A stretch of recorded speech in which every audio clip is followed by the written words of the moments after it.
La paix soit sur vous et la miséricorde de Allah et sa bénédiction. Nous allons parler de Rida, la satisfaction.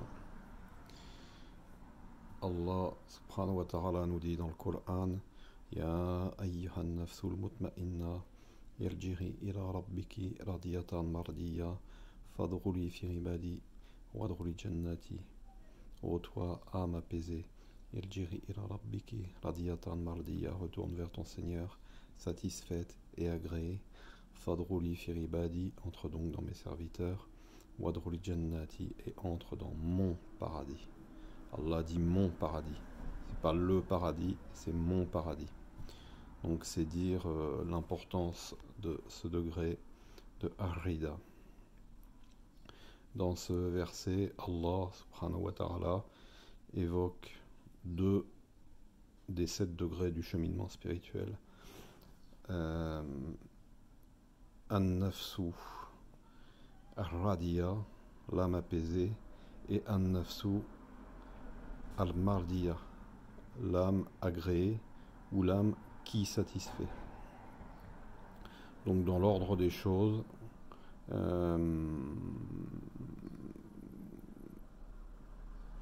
sois satisfait de ce que te donne Allah, et Allah sera satisfait de toi. C'est le bon ordre. Donc Allah ne pourra pas être satisfait de toi si toi, préalablement, tu n'es pas satisfait de Allah. Être satisfait de Allah, qu'est-ce que ça veut dire? Ça veut dire être satisfait du décret de Allah. Ça veut dire être satisfait de tout ce que te donne Allah. Tout. Bon, mauvais, épreuve au sens positif, épreuve au sens négatif, tout. Tu acceptes tout. Et quand je dis tu acceptes, ça veut dire tu acceptes avec ton cœur. Ça veut pas dire tu acceptes intellectuellement, tu te forces à accepter. Bon, allez, ok, j'accepte parce que ça vient d'Allah. Non. Ton cœur, il est apaisé. Tout ce qui t'arrive, alhamdulillah. Ça, c'est un état. C'est même pas un état, c'est un makam, c'est un degré. C'est-à-dire que c'est durable. Un état, c'est éphémère. Les états sont fluctuants. Les degrés, les makamats sont durables. C'est figé. C'est fixé. Quand tu atteins un degré, un makam, tu n'en bouges plus. Donc quand tu atteins ce degré de An-Nafsu Ar-Radiya, de l'âme apaisée, tout ce qui t'arrive, c'est alhamdulillah. Je me retrouve en garde à vue, je me retrouve accusé de meurtre, je risque la peine de mort, alhamdulillah. Tu es serein, tranquille, détaché. Tu sais que ça vient d'Allah, tu sais qu'Allah est avec toi. Et c'est ça le truc. Tu n'atteins ce degré que quand tu as le sentiment permanent de la présence de Allah subhanahu wa ta'ala. Allah est avec toi. Tu le sens. Tu sens sa présence. Tu sens que tout vient de lui. Donc t'es zen.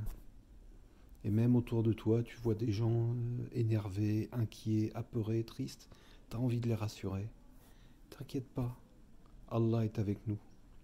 C'est ça le degré de An-Nafsu Ar-Radiya. Tout va bien. C'est la paix. Tu atteins ce degré d'apaisement. Plus rien ne t'atteint, plus rien ne te touche. D'ailleurs, ce degré succède au degré de An-Nafsu al-Mutma'inna, l'âme apaisée.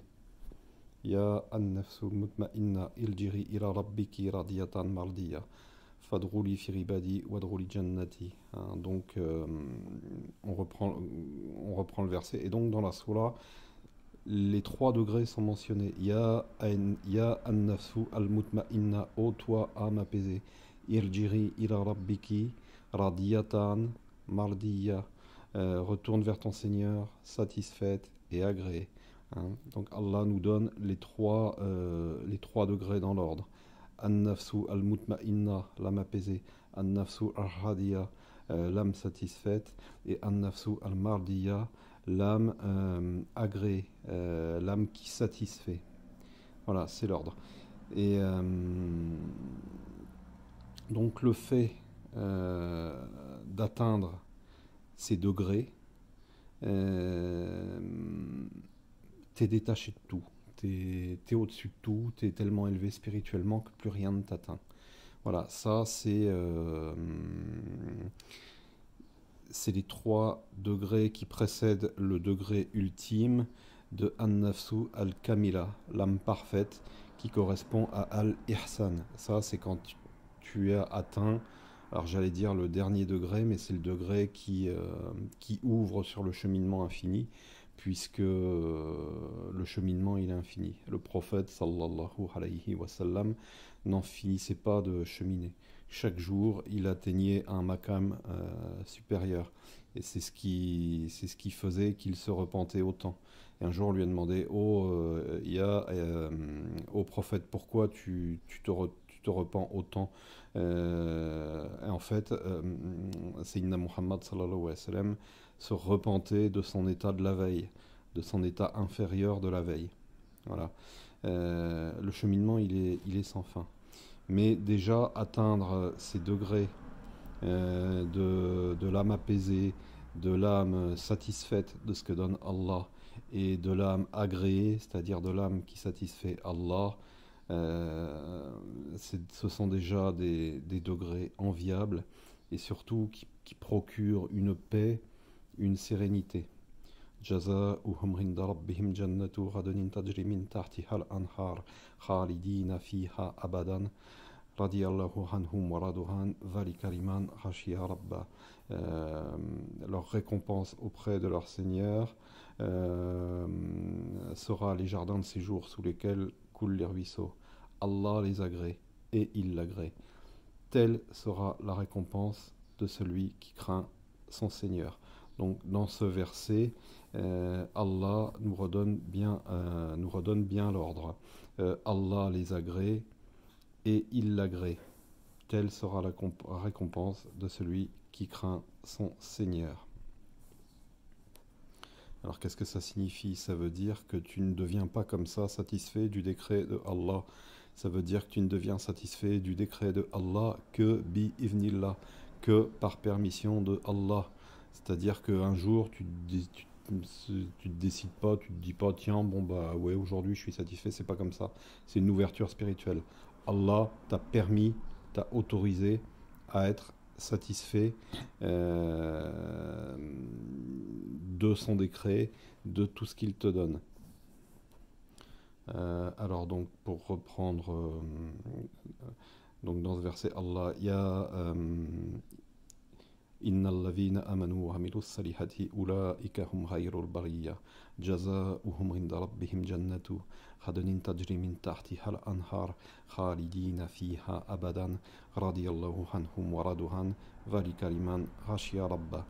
Donc le processus c'est que Allah les agrée, ça veut dire que Allah t'autorise, te permet et il l'agrée. Donc à partir du moment où Allah t'a permis, t'a autorisé, tu es satisfait du décret de Allah parce que Allah t'a autorisé à être satisfait du décret de Allah. Et après, donc, Ya ayyuhan nafsul mutma'inna, ô toi, âme apaisée. Donc, l'apaisement. Irjiri ila rabbiki radiyatan mardiya. Retourne vers ton Seigneur, satisfaite et qui satisfait. Voilà. Donc, Allah te permet d'être satisfait. Tu es satisfait et après, tu satisfais Allah. C'est un cercle. Voilà. L'âme apaisée, tu es apaisé. Donc, Allah t'autorise à être satisfait de lui. Donc, tu es satisfait du décret de Allah. Et à partir du moment où tu es satisfait du décret de Allah, tu satisfais Allah. Voilà l'ordre. Alors j'espère que j'ai pas été trop confus, mais juste pour vous dire que ce degré de Harida, c'est vraiment un degré enviable. C'est un degré, on plane, rien ne nous atteint, rien ne nous touche. Alors comment on arrive à ce degré? Bah, c'est as-suluk, c'est le cheminement spirituel, c'est tazkiyat an-nafs, c'est la purification de l'âme, c'est tenir la main d'un maître éducateur, parce que quand on part faire une course en haute montagne, si on part tout seul, on risque de se ramasser. Bah, pour le cheminement spirituel, pour cheminer vers Allah subhanahu wa ta'ala, c'est pareil. Donc si tu ne prends pas un guide, si tu ne prends pas un maître éducateur, tu vas droit dans le précipice ou dans une crevasse. Enfin, tu risques de. Enfin, tu t'exposes à l'échec, quoi. Hein. Man yahdillahu fahuwa al-muhtadi wa man yudlil falan tajida lahu waliyan murshida. Celui que Allah guide, c'est lui le bien guidé. Et celui qui l'égare, tu ne trouveras pour lui aucun wali murshid. Donc le signe de l'égarement, c'est le fait de n'avoir aucun wali. Et inversement, donc le fait d'être guidé, c'est d'avoir un wali murshid. Donc il y a encore des gens qui disent qu'il ne faut pas avoir de shir, que c'est du shirk, etc., etc. Alors que c'est Allah subhanahu wa ta'ala qui nous le dit lui-même dans le Coran. Il faut avoir un shir. C'est la preuve qu'on n'est pas égaré, donc qu'on est guidé. Hein. Mais pour ça, donc c'est Allah qui t'attribue le shir. Et ça, c'est en fonction de ta sincérité et de ta niya. Donc que Allah nous donne tous cette sincérité, qu'il nous permette d'atteindre ces degrés de l'âme apaisée, de l'âme satisfaite et de l'âme qui satisfait. Barakallahu fikum wa jazakumullahu khairan. Subhana rabbika rabbil izzati amma yasifun wa salamun ala al-mursalin walhamdulillahi rabbil alamin. Assalamu alaikum wa rahmatullahi ta'ala wa barakatuh. Alors une petite précision.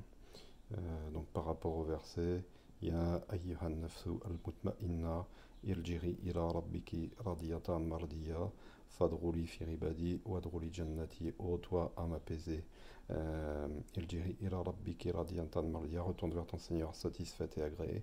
Fadrouli fi ribadi, entre donc dans mes serviteurs. Wadrouli jannati, et entre dans mon paradis. Donc tu n'entres dans le paradis de Allah que si tu entres dans le cœur de ses serviteurs. Alors, qui sont ces serviteurs? Donc déjà, ces serviteurs, ce sont ceux de Al-Fatiha. Alhamdulillahi Rabbil Alamin, Ar-Rahman Ar-Rahim, Maliki Yawmiddin, Iyyaka na'budu wa Iyyaka nasta'in, Ihtina Sirat al-Mustaqim, donc guide-nous dans le chemin droit, Sirata al-Lavina an'amta alayhim, Hayrin Mardoubi alayhim waladdalin. Amin, le chemin de ceux que tu as comblés de faveur. Donc ce sont ces gens-là, les serviteurs de Allah. Donc pas de ceux qui ont encouru ta colère, ni des égarés. Donc il s'agit de ces personnes-là. Donc les serviteurs de Allah. Si tu rentres dans le cœur de ces serviteurs, tu entres dans le paradis personnel de Allah. Fadrouli firibadi, wadrouli jannati, dans mon paradis. Hein, après, on a également cité le verset de Surat Al-Kahf. Man yahdillahu fahuwa al-muhtadi wa man yudlil falan tajida lahu waliyan murshida. Celui que Allah guide, c'est lui le bien guidé, et celui qui l'égare, tu ne trouveras aucun wali murshid. Donc encore un indice par rapport à ces fameux serviteurs par lesquels tu rentres dans le paradis de Allah. Et dans la même Surat Al-Kahf, Allah nous dit Wasbir nafsaka ma'allavina yadruna rabbahum bil ghadati wal ashi yuriduna wajhahu, et fais preuve de patience avec ceux qui invoquent leur Seigneur matin et soir, désirant sa face. Wala tardu aynaka anhum turidu zinata al hayati dunya, et que tes yeux ne se détachent point d'eux en cherchant le brillant de la vie sur terre. Wala tutirman arfalnu kalbahu an vikrina wattabaha hawahu wa kana amruhu furuta. Et n'obéis pas à celui dont nous avons rendu le cœur inattentif à notre rappel, qui poursuit sa passion et dont le comportement est outrancier. Donc Allah, par tous ces versets, nous indique bien qu'il y a une catégorie de serviteurs privilégiés. Hein, donc ces serviteurs, on les connaît, ce sont les awliya Allah, donc ce sont les gens qu'il faut suivre. Si tu suis ces gens, tu es gagnant. Si par sa grâce, Allah t'a fait connaître un wali, ne le perds surtout pas de vue. Wasbir nafsaka ma'al ladhina yad'una rabbahum bil ghadati wal 'ashi. Et, et que voilà, non, moi, j'ai oublié le sens, j'ai des trous de mémoire, mais enfin voilà. Donc il faut vraiment rester focalisé sur les awliya Allah. Hein, ce sont des gens qui portent l'héritage du prophète sallallahu alayhi wa sallam. Ce sont des gens qui portent son flambeau. Donc il faut les voir comme un prolongement du prophète alayhi salatu wa salam. Voilà. Barakallahu fikum wa jazakumullahu khayran. Subhana rabbika rabbil izzati amma yasifun. Wa salamun ala al-mursalin.